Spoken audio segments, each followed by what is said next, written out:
been drawing comics for about, I think, like almost 20 years now, publishing mostly in Slovenian media, but now lately, because business in Slovenia with comics has been bad, I've also started developing a project for a big publisher in the US that's about to come out now in February, like a little monthly comic. And I'm going to talk to you today about how to tell a story in comics using panel sizes, frames, angles, basically the same way it works in the movies, but slightly different. Okay, I haven't, like, this is a presentation that I've had a couple of times only to Slovenian audiences, so I apologize to all purely English speakers that this is going to be in Slovenian, but I'm going to be talking English, so, and it's mostly pictures anyway. So the first thing that you want to think about in comics is how the whole picture is framed. So this is like the basic framing, which is called like total in Slovenian, and it shows like the whole picture, everything that you need to know about a certain scene. And this is the sort of panel you usually use when opening.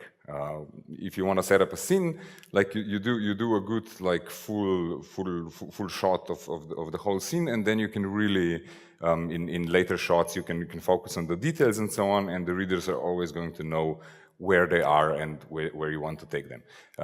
Like a lot of the examples I'll be showing, as this one for instance, are from comics by Tomaž Lavrič, which I consider like the best Slovenian comic artist, and some are going to be from my comics as well. This, on the other hand, this is like a full body shot. It's called a full in Slovenian, and it usually focuses on just one character. It just shows you one character from head to toe. This is the so-called, like in Slovenian, the American shot, which goes like up from the knees, and then you have like a more European shot that goes like up from the waist.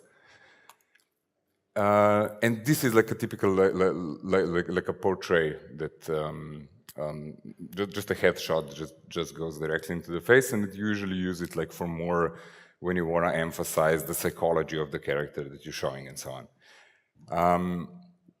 And this is like a typical detail shot. These are all from Bosnian Fables by Tomaž Lavrič. This is a typical detail shot where you focus on just like one little detail in the picture, and it can work like it can be completely objective, just in the sense of here's something that I want to show you, here's something that I want to direct your attention to, and sometimes it can be really threatening, like both the headshot and the detail can be slightly threatening because you're like really pushing into the intimate space of the reader, or you're pushing their face straight into the comic, as in this example where it's actually getting slightly scary, but you'll see it later in context. So this, for instance, this is like a whole page where you see how this whole dynamic of shots is established. For instance, this is also from Bosnian Fables. On top, you have a typical like an aerial view establishing shot where you see like who's talking to who, you see exactly where somebody's standing, these guys on the tank, these guys on the floor, and then you have a detail that tells you what this guy is doing, and it tells you more about the psychology. And then like complete switch, the guy that we saw before becomes like really, really small, and we have like a new establishing shot set like 20 meters away. And then like again, we've introduced the two characters with like a total shot, and then we go like to a full body shot that establishes one of the characters coming towards us. And at the same time, it's sort of threatening because he's coming towards us from the perspective of the person that we were following before. And then with like a detailed shot, we focus again on the psychology, and then again a shot that tells us like just the whole situation. So a lot of the times in comics, you're going to see this switching between full body or American or total shots and detailed or head shots, because this is the sort of dynamic that usually gets you like the right sort of rhythm for telling a story. If you're going to be doing like just the very intense detailed shots, you're going to like be really pushing into the reader. So if you do that, you have to want to create that effect, that sort of stuffy effect, not giving the reader enough space to sort of breathe, to see where everything is, and so on. Whereas if you're going to just stick to this sort of shots, like the total over there, or the American shot over here, you're going to give it like a sense of you're going to give the reader a sense of slight detachment, watching everything from afar and so on. I'm sorry that I don't have this slide with me here, but like for instance, there's a famous best-selling comic out a couple of years ago called Paying for It, which is about like a guy who goes to prostitutes. It's his autobiographical experience, and it's all done in these very neutral shots with no focuses on the psychology and so on, and it gives you like a strange sort of alienated feeling. And here again, you'll see like we have like a pretty depressing shot, then it's established where everybody is from an aerial shot. An aerial shot is often used for that, but I'll talk about other uses later on. And again, like a psychological focus, we know what the guy is doing, and then like a detailed focus on the threatening element of the gun, and then straight into the guy's perspective. And sort of, it's interesting like how it's done here, because it's a sort of, it's the first person perspective, the detail of the gun that's sort of fixating him because he's scared for his life, and then a sort of drifting off into further detail, into even scarier detail, but that doesn't have anything to do with the immediate danger. So it's like a really good sort of trick that he does here. And the point is, of course, when you're faced with like danger of immediate death, you tend to focus on something rather random in the environment, which, however, is really threatening at the same time here. And the interesting thing about this sort of couple of pages, you'll see it's very stuffed here. It's like we just have like very intense detailed shots that don't give the reader a space to breathe, and then all of a sudden the guy walks off, and sort of the whole sequence becomes roomier again. The panels are longer because short panels sort of give you like an intense, quick succession of time, and we slowly drift back into like sort of total and full shots where we have like a space to breathe. This is like a classic sort of introduction. Like a classical introduction in comics would be like to start with the broadest shot possible, and then sort of zoom in on the protagonist, and then tell the reader something about the protagonist, and then zoom out again and go to another place and so on. And like the establishing shot over there is like a typical sort of establishing shot where you see, okay, we're in a forest, a car has broken down, and the logical next step would be to then focus on the inhabitants of that car. But Laurich does an interesting thing here. He puts the title, and then he starts like with the counter effect. So by focusing on details first, this is another way that you can open, which is much more confusing. But if you want that effect, it's great. So you start with a detail, like with the fly, and then you slowly zoom out to reveal what the entire scene is. But it's like two very different approaches to sort of direction. This is the really famous beginning of the comic Watchmen, which you probably know, which starts with a detail. It starts with this little smiley face that later became famous, lying in the gutter, and then it slowly zooms out all the way to the window at the top of the building that the guy whose death we're investigating here was thrown out of.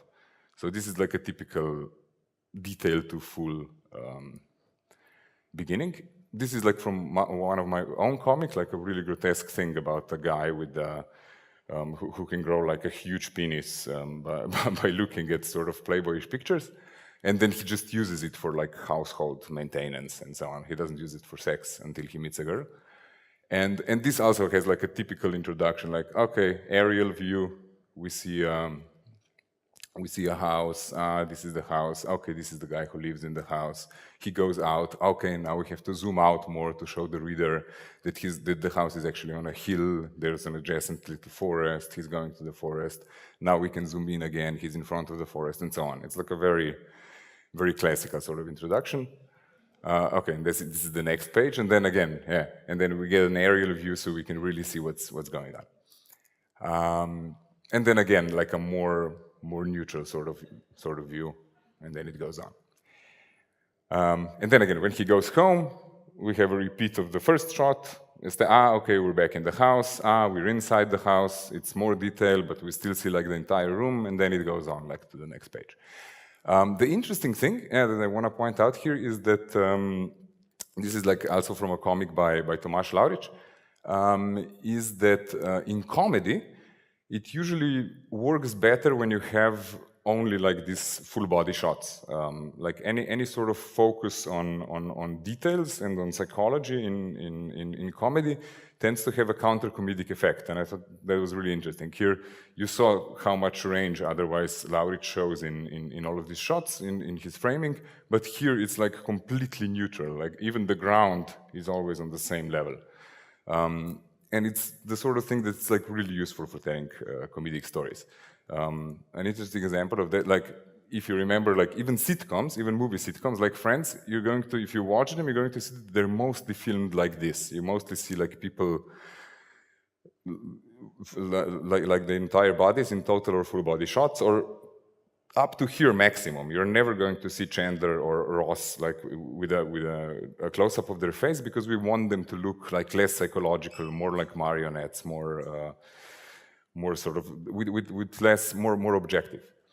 An interesting thing is, like, I think this is one of the reasons why we never recognize this guy as the guy who played the lead in Breaking Bad, because it's just so completely different. And you see like the difference between sort of detailed focus and the comedic shot. And the same goes for Kelsey Grammer later on in Boss, who began in Frasier. This is an interesting thing. You can read it through first. It's somewhere where we start like with, this is one of my favorite web comics, also one of the most popular web comics ever, which starts with like pretty much intensive psychological portraits and then zooms out to like a neutral comedic shot, because the comedic effect is in the end. And it's a nice trick that it plays. It doesn't go straight to the comedic. It first sort of plunges us into the psychology of the characters. It plunges us into a drama. Without the last panel, this could be a drama, or if it's played out differently. But then the last panel sort of zooms out, objectifies it, and we can laugh. And he does that a lot, this guy, like in this one as well.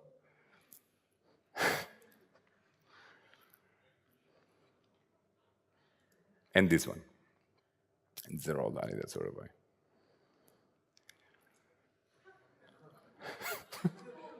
This is great. It's a great guy. It's called PBF, Perry Bible Fellowship, if you're going to look it up on the internet.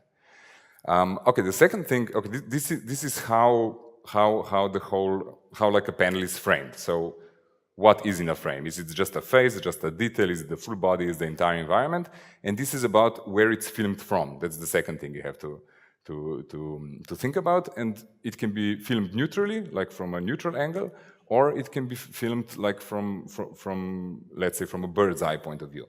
And the bird's eye point of view, it's an interesting sort of it's an interesting perspective, because in some ways it can be used completely objectively, like here, just because it's very practical for showing what's going on. It's sort of like, you know, like the complete bird's eye view would be practically a map.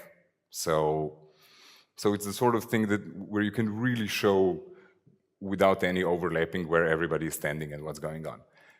But sometimes like in this case as well, it is sort of like a neutral bird's eye perspective, but there's something, because of the content, it can sometimes feel a little bit threatening. And here especially, this is from another comic by Laurič, it feels particularly threatening because it's going on like in a concentration camp, and this guy is alone over there, and the bird's eye view is sort of, in this way, it's not completely neutral. It shows you what's going on, but in this particular moment, it's especially strange because it's used at a moment where it's not absolutely necessary to show people where he is in relation to his environment. So it sort of surprises us when it comes on, and it has this effect more of sort of stressing his isolation, him being alone in this sort of vast white environment, this little black spot with long shadows and so on. And also, sometimes it can really be, it can induce a feeling of helplessness in the reader. It's really nice that you sort of play with that. When you really zoom in, you overwhelm the reader with his involvement in the story. But when you really zoom out, the reader has space to breathe and say, okay, I'm not in the middle of the action anymore, but sometimes it can really give the reader a feeling of helplessness. Oh no, I'm like, this guy's suffering and I'm away, I can't help him. I'm a sort of like a neutral, passive god looking upon this terrible situation, and I can't do anything. So it can have this effect of there's somebody watching, but he's not intervening. Sorry. And the same goes for this. The other thing, yeah, I was going to say that about the last panel as well. Wait, I'll just go one back. Okay, in this case, sometimes it actually turns out that somebody is watching, like in this case. So the threatening atmosphere of the bird's eye view was actually spot on, you know. And in this case as well, we think this is like a neutral shot of the two guys fixing the car, and then in the other moment you can see that it's actually like the aerial view could be connected with the plane.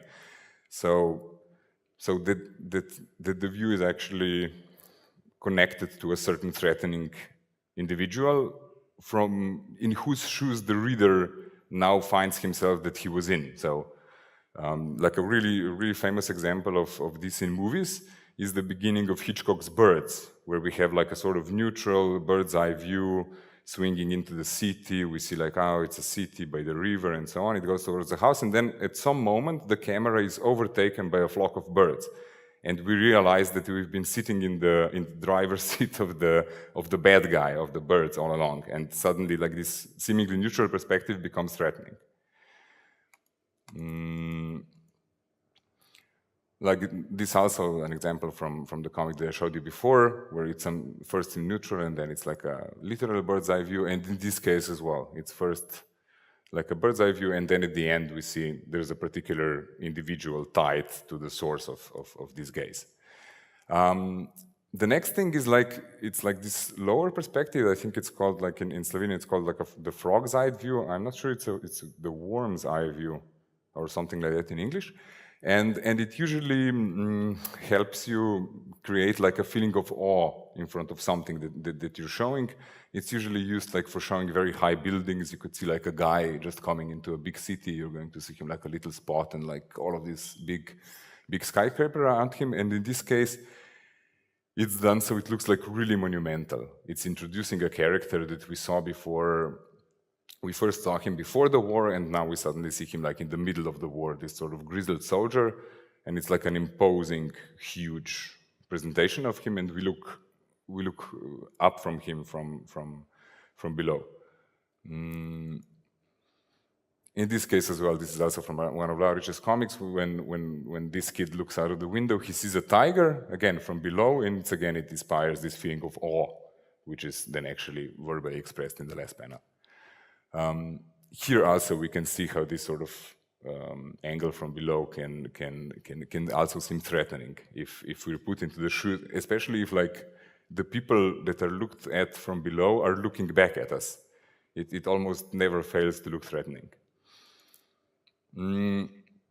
Okay, so we have to think about like what is in the frame, what angle it's filmed from, and then finally what is the whole composition within the panel and the composition of the whole panels within the page.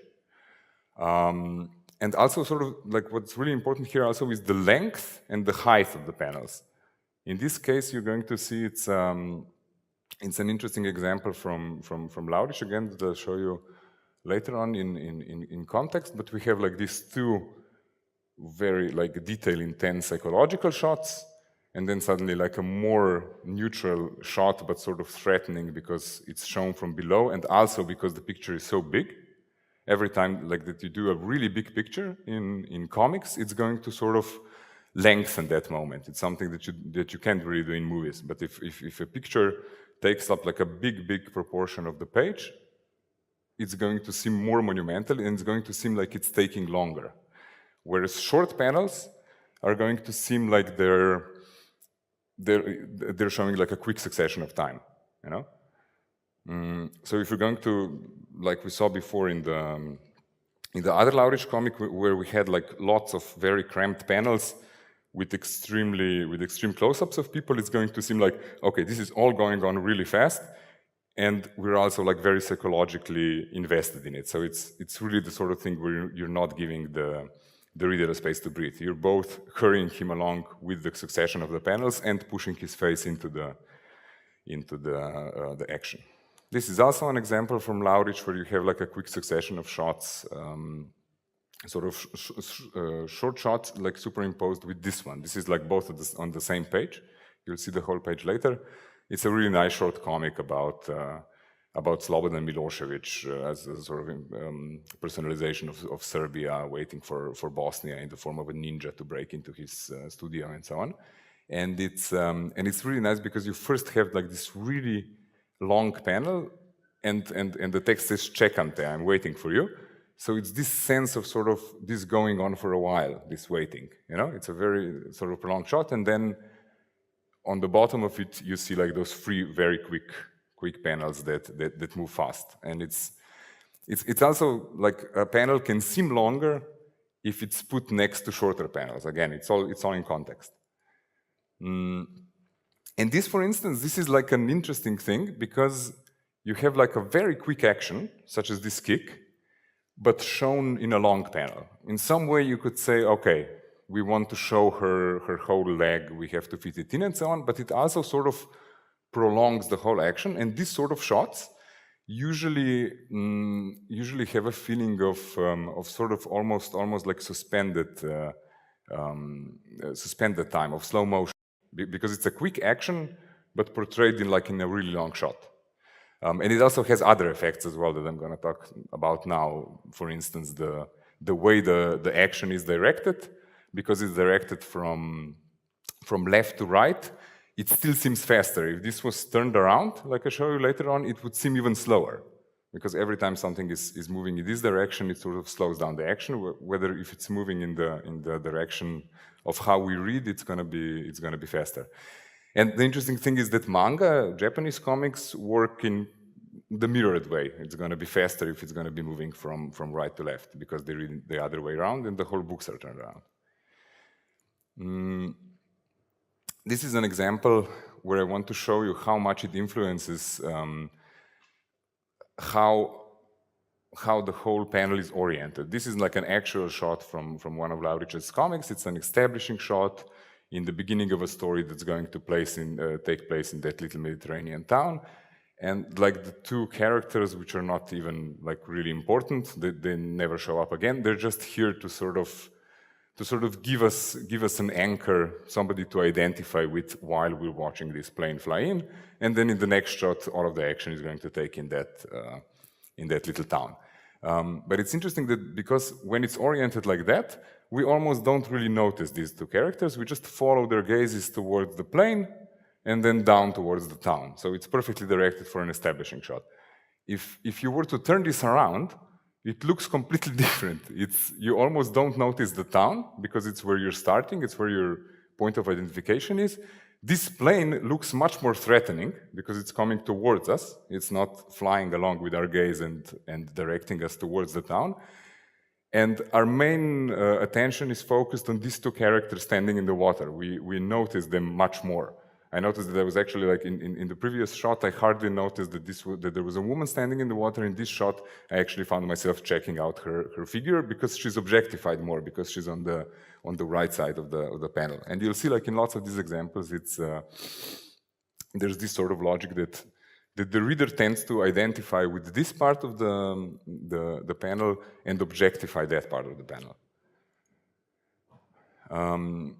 And it also serves to promote movement. This is like from my comic before. You can see that like we go up to here and then we slowly descend on that hill and end up in the little forest. If you were to turn this around, it would very much block the action. You would get here and then you'd hardly notice this forest, and then you'd go here and sort of run into this guy and then really focus on the house, which is not important anymore because you already found out about the house before, and it's like it completely doesn't work. Also, this is the example that I showed you before. You see how much more threatening this leg looks when it's turned around, and it actually also appears to move slower and to attack us more. This is also a shot from one of Laurich's books. You'll notice again that all of the stuff that we talked about before also comes into play. So the worm's eye view is here used for those guys to appear more threatening to us. So we're flying into here. We have that little set of dog eyes as a sort of reference point that we almost don't notice, but we're watching along with this dog as his master gets beaten up. Then we sort of focus on his suffering, but he's still sort of more on our side, and then we get the bad guys who are threateningly attacking us from that side. If you turn this around, it's completely different. You hardly notice these guys, more of your identification is here, and you're really your attention is much more focused on his face, and this was actually like the first time that I actually noticed that there was a set of dog eyes in that corner.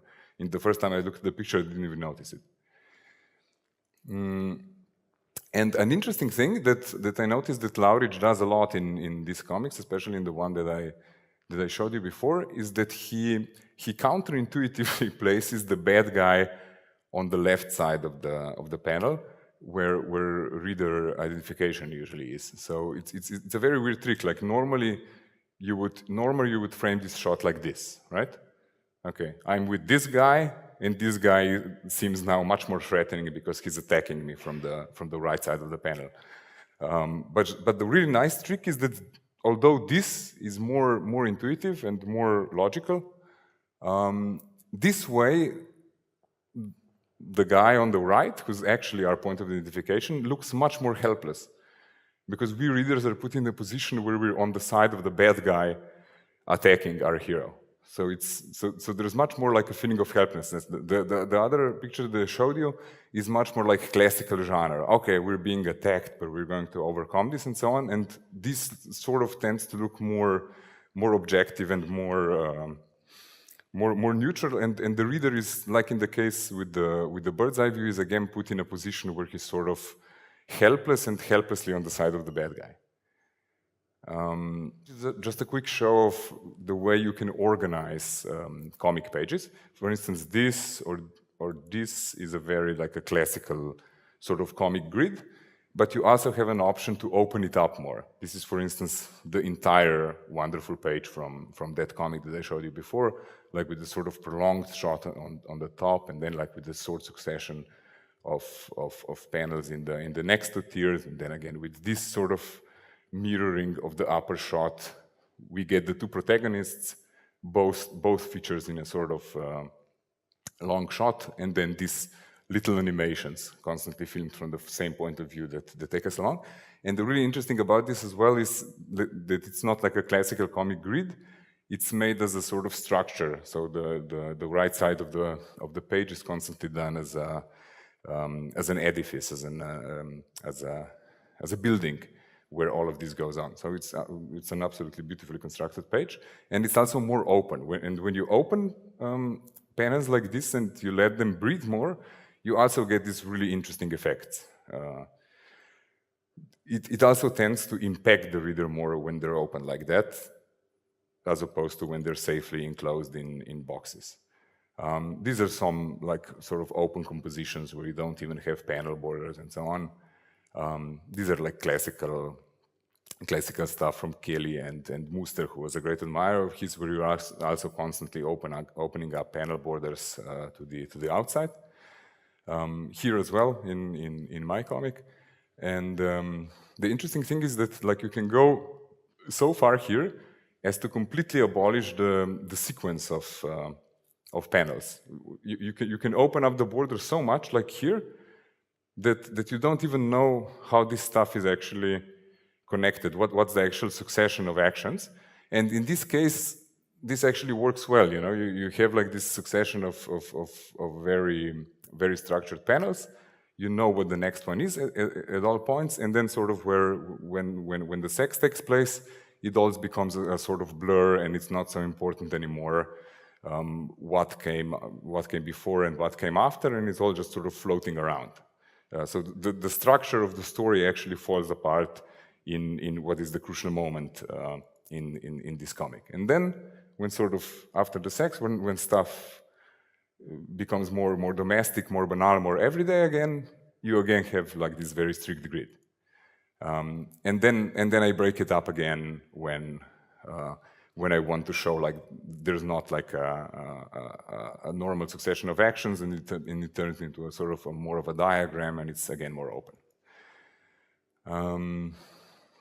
Here as well, you can play with panels like this as well. So they appear to be like sort of just dropping down slowly and not being arranged in very strict order, just like an establishing shot and then sort of slowly falling down, like the leaves on the roses on the right. Here also you have like a strict structure, like a quartet of panels, and then here it opens up and just sort of like slowly drops down, and it gets this thing coming from the right. And this is like a classic, like a really open composition from one of the American masters of comics, Will Eisner, who now the biggest comic awards, the comic Oscars actually carry his name. And this is also another type of open composition that we got like on a comic course when we went, where it's also like everything is open. So now, if we want to sort of implement the stuff that we talked about now on very concrete examples, I want to go through a couple of pages where you really see how all of this stuff works in action. So the stuff that we have to watch is like the way it's framed, what is in a frame, which part of the character and the environment you see in a frame, which angle it's put from, it's filmed from, what is the size of the frame, particularly the length and the height, and the entire composition, as you'll see, comes into play here as well. So the composition of individual panels, and then the composition of the whole page, of how the panels influence each other on a page. This is like from an old comic of mine that was published in Ladina, and here you have this entire thing sort of at work. So in the first panel, which is part of a dream, we're following this girl who just got up in the previous page. We're sort of following her out the door, and she's following her father. So it's this strange sort of feeling that we're intruding somehow. We're like very close to her. We can almost like sort of feel or smell her hair, and we're sort of following her out, and it's a sort of weird sense of intruding on her. And then in the next moment, we're suddenly outside of this of her bedroom, and we're looking at her from the perspective of the father.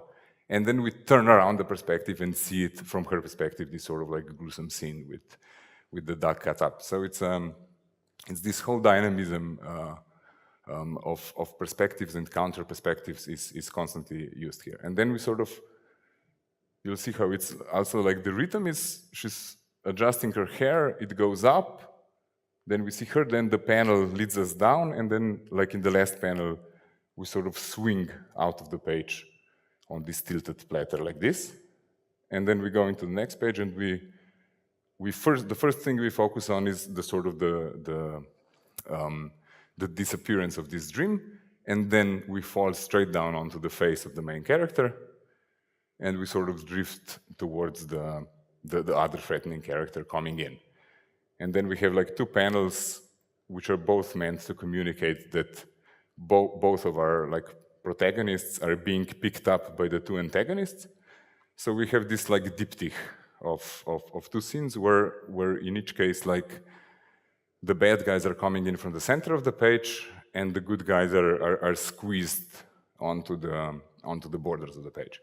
And in this case, you also have like a tilt of perspective. There's a slight worm's eye view that makes the bad guy look more threatening, but there's also like this tilt that was also present in the upper panel, which makes us feel like the guy is so threatening, he's actually sort of like rocking the entire perspective. He's not even leaving like the viewer in a neutral point of view. He's actually shaking the camera, and this makes it feel more threatening. And then this sort of repeats here: frog's eye view, tilted camera tilted in the other way again, and then once the duck is knocked out, we suddenly get a completely neutral perspective. All of this swaying here and fro has stopped, and we, as the viewer, are left sort of helpless, alone in the cell while the hero is being carried out. So the feeling here is sort of that here we're completely identifying with the duck, and we're getting pushed here and fro together with him, and then at the moment when he's knocked out, we sort of lose connection with him and he gets carried off. And it induces a sort of feeling of helplessness in the reader while identifying with the duck. And here again, we start, the next page, we start with a focus on the threatening X in the first plane, and the guy is just like sort of being carried, very objectified from far away towards us, but still in the left part of the camera where we can follow him getting in. And then again, we have the diptych of the two bad guys delivering the two protagonists to where the center of this drama is going to unfold. And we have sort of the same perspective, frog's eye view, and our hero sort of flying in towards us. And then a sort of threatening portrait close-up of the main bad guy, who, however, is put on the left side again. So it's again, in all of this stuff, it's sort of, it makes the reader identify more with the bad guy, and it makes the reader feel slightly uncomfortable, and it makes the duck look more helpless, and so on. So it's all of these sort of tricks that are going on, and also this entire rhythm that I was showing you before, how this falls down, and then we float onto this side with the girl being pushed to the end of the page, and then we stop here, then we flip like that. So it's all of these lines are constantly at play. Here also, like in the next page, we start with a sort of like a close-up of all of the bad action, and the bad action in the background, and then a sort of like a helpless bird's eye view of the whole thing, threatening bad guy in the foreground, with us identifying with the guy on the ground, and then the guy on the ground going up towards the other bad guy to grab him. We get this movement, and then here we just sort of swing down together with the bad guy to push the other character into the wall. So it's all this sort of movement, and here we have like a very quick succession of frames with relative close-ups that constantly switch perspectives. So here we're looking down from here, and then we're suddenly looking up from the other, the counter perspective. And then we're again looking up from the same way we looked up here, only the guy has fallen off, and then we're looking down from this perspective again. So it's like this constant play of frame and counterframe, while not really letting the reader breathe with a quick succession of frames and with the relative close-ups. And this finally, which is my last example to analyze, it's from Laurich's story that I showed you before. You also see how this whole swing is taking place. You have like a relative close-up, you're identifying with the guy in the lower left corner, looking down at the dog, then you have the guy in the background, then a sort of threatening worm's eye view perspective of this guy who seems threatening and actually features as a bad guy.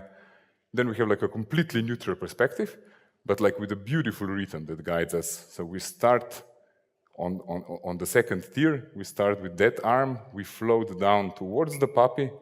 The puppy is the center of the picture. He smells the meat, and then we slowly follow it up towards the hand. So it's like a beautiful rhythm. It's staged very neutrally, like completely neutral perspective. But again, because all of this other stuff comes into play as well, it seems threatening because there's just hands and feet and no faces that would sort of psychologize this whole situation. So it seems like it seems a bit threateningly objective. And here again, we're focusing on the puppy from above, and then a beautiful sort of zoom a couple of years in advance, where we see the puppy drinking what will turn out to be blood from people killed and put into the trucks. So this is just like a beautiful example of how all of this works. The page I showed you before already. And these sequences where I told you that it's very, very nicely done in the way that sort of objective shots, especially bird's eye views, are used to sort of isolate the character and to make us feel helpless and to make us feel like he's small and helpless and deprived of our help. Here again, it's a beautiful like a repetition on the top of the frame we saw before the war, where the guy was holding up the same puppy in his arms. Then like a completely neutral sort of shot that establishes their relationship, like a portrait of the dog and his master.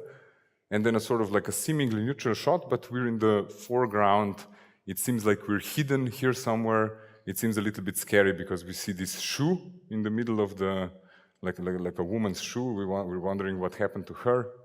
And then we see like the dog coming towards us, and it makes us feel like we're watching this hidden somewhere, and this dog is going to sniff us out. So it's like beautifully built into this sort of seemingly neutral perspective. And then again, like a counter shot, like from the very far away shot of the guy into a close-up of the main protagonist on the left side with a focus on him.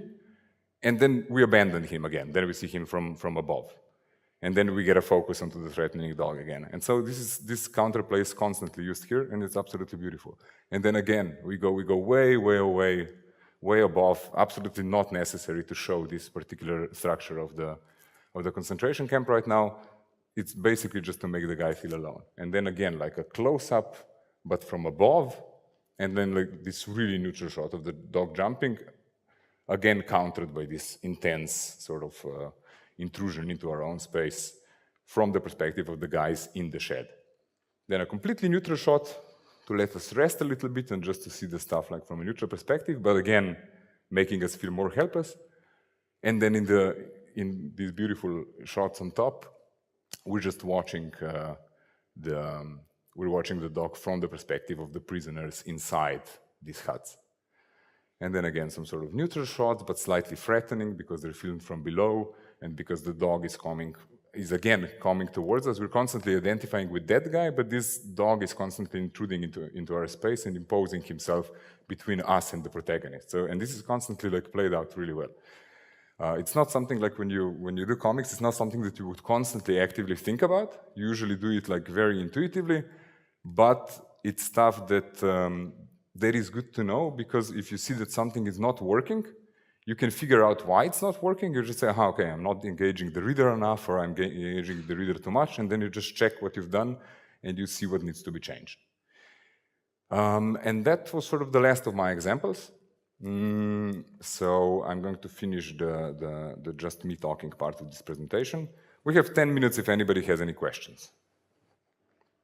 What other comic artists do you think really exemplify this style of directing? This style of directing, like... Yeah, I mean, like just like following these rules.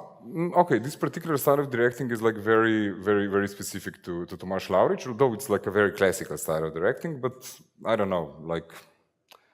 The guy that he's maybe most like is Munoz, which is like a famous artist who inspired Miller for doing Sin City and so on, like an Argentinian author. He also directs in this sort of way.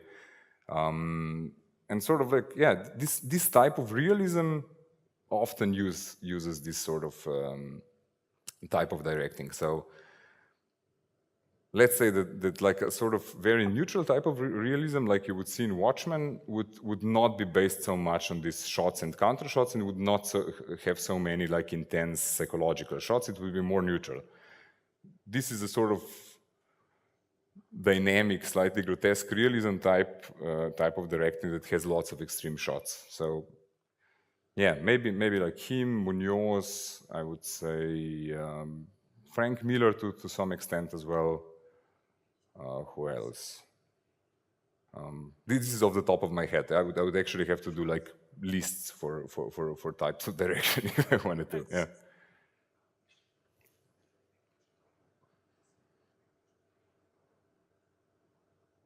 Anybody else? Huh?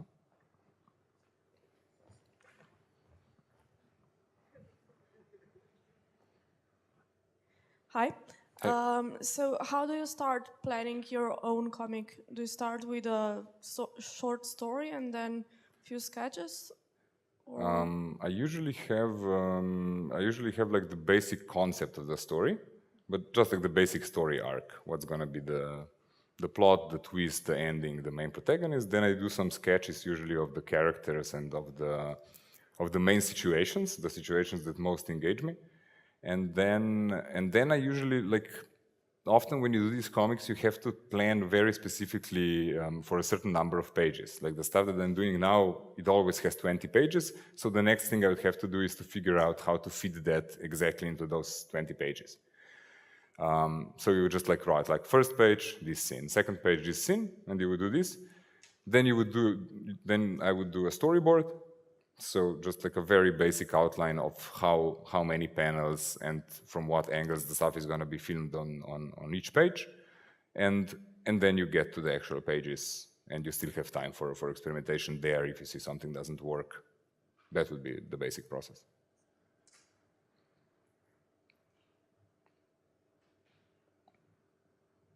Mm-hmm.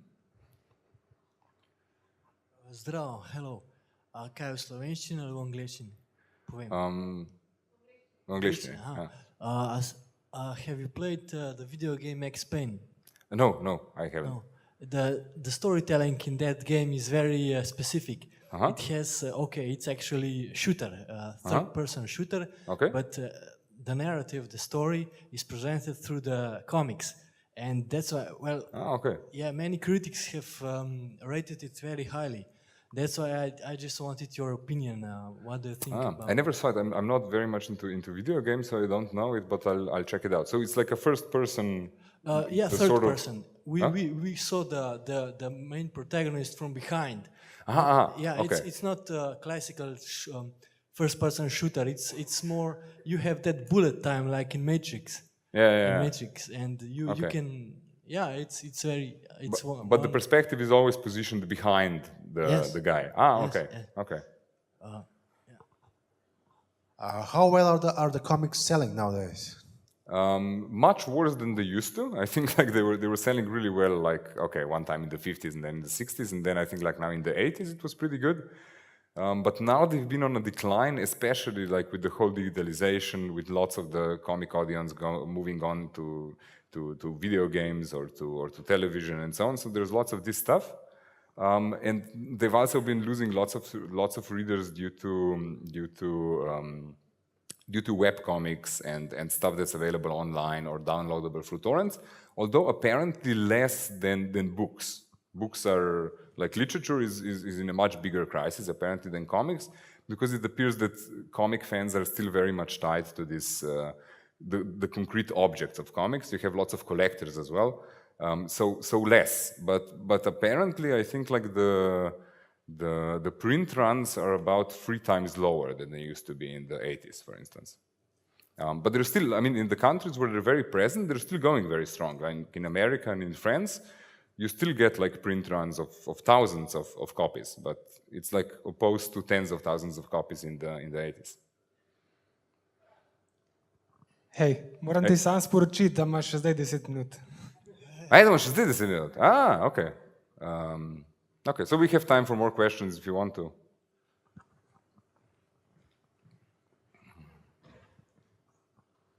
Hello, yeah.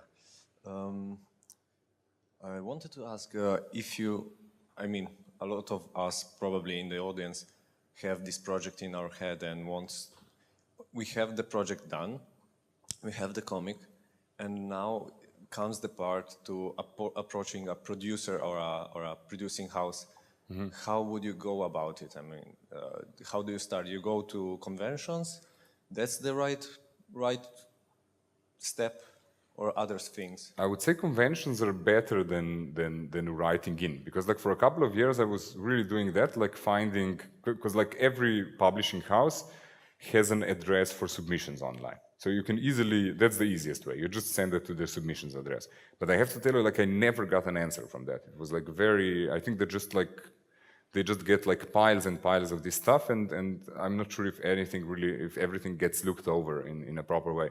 And I found conventions to be the most useful. I usually, when I was trying to pitch this comic to like a French or an American publisher, I went to the biggest comic convention in Europe, in Angoulême.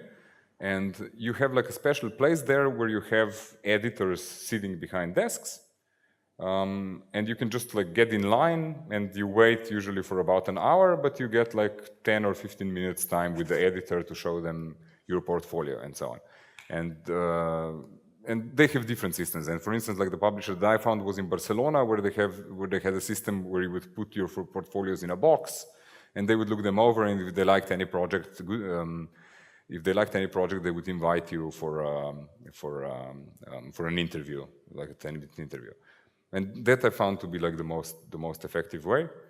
And yeah, the advice that I got was usually like not to make an entire project and then try to find a publisher, but to do pitches. This is what the editor told me works best. You do like about 5 pages of the comic, and then you send it in along with like a relatively detailed but still pitchy outline of the story and some character sketches. It has to be short enough for them not to get tired reading it, but still enough to grab them attention, like the basic genre of the pitch.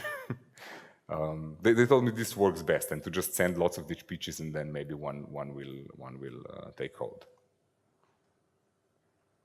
Yeah. Hi. You presented like the composition on a typical comic page. So Scott McCloud's, for example, has this concept of the infinite canvas. So, like, what is your opinion? Maybe does the infinite canvas complicate the story structure, or creating the composition, or makes it easier, or like, for example, using hyperlinks and maybe even some simple loop animations? Like, what's your opinion on that? We were just talking a little bit about that over lunch as well. It's very funny that there was lots of talk about this stuff when comics went digital, that all of this would be possible. And yeah, Scott McCloud was talking precisely about these effects a lot, but I don't see it used a lot. You know, some people do it as an experiment. Some of the best examples of this that I saw are on this French comic bloggers page called Bullet Corps, which is wonderful. And he plays also with the infinite canvas and with the little GIF animations, and does it like in the best way I've ever seen. But it doesn't appear to have really taken hold, I feel. But if it does, I mean, if it would take hold, like the only thing that it would complicate, not really complicate, just make different, is like with the infinite canvas, you don't have these breaks in the pages. And this is like a really good thing. Cool. The breaks in the pages are nice for sort of organizing stuff. You know, okay, this is a page. I want to do this with this page. I want to bring it from this point to that point. What is its relation to other pages? It's always slightly easier to operate when you have several small elements to coordinate, and it's also more fun. Like with the infinite page, I would sort of miss that. And the good examples of the infinite page that I saw was actually just like a one-panel thing.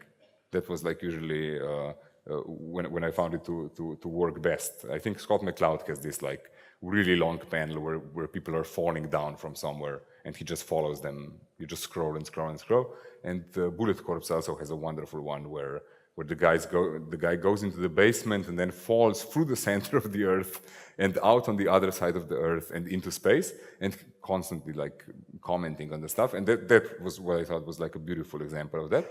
But it was like a very different comic page. It wasn't. None of these pages were actually structured into individual panels, but it was just like one huge panel with the character moving through it. I thought that was sort of the way that it looked best, much better than like in the classic comic grid. The classic comic grid, I think, looks better on individual on pages that have a limit. Anyone else? We have like a couple of more minutes if somebody. No? Okay, then thank you for today. And see you later.